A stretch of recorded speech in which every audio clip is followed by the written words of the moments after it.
মহেন্দ্র সিং ধোনি ডানহাতি ব্যাটসম্যান ও উইকেটরক্ষক হিসেবেই ক্রীড়াঙ্গনে সর্বাধিক পরিচিত।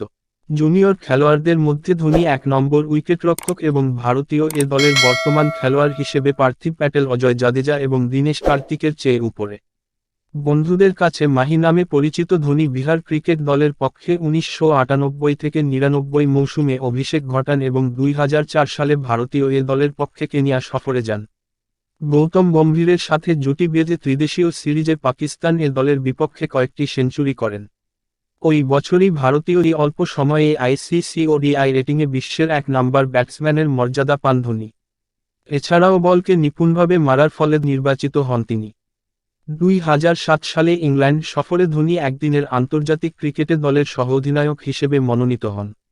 ইংল্যান্ডের ৫ জন খেলোয়াড়ের ক্যাচ এবং একটি স্টাম্পিং করে এ নতুন রেকর্ডের নাম লেখান ধোনি। ২৪শে সেপ্টেম্বর ২০০৭ তারিখে দক্ষিণ আফ্রিকায় অনুষ্ঠিত আইসিসি ওয়ার্ল্ড টি-২০ ট্রফির ফাইনালে চিরপ্রতিদ্বন্দ্বী পাকিস্তানের বিপক্ষে জয়ী হয়।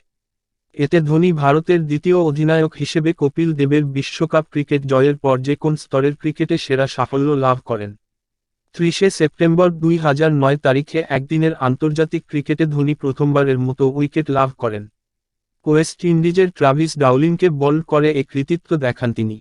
ভারত অস্ট্রেলিয়া সিরিজের দ্বিতীয় খেলায় ধোনি মাত্র ১০৭ বলে ১২৪ করেন।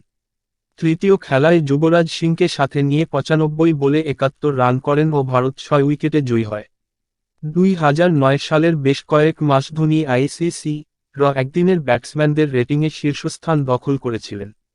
২০১০ সালের শুরুতে অস্ট্রেলীয় খেলোয়াড় মাইক হাসি তাকে স্থানচ্যুত করেন।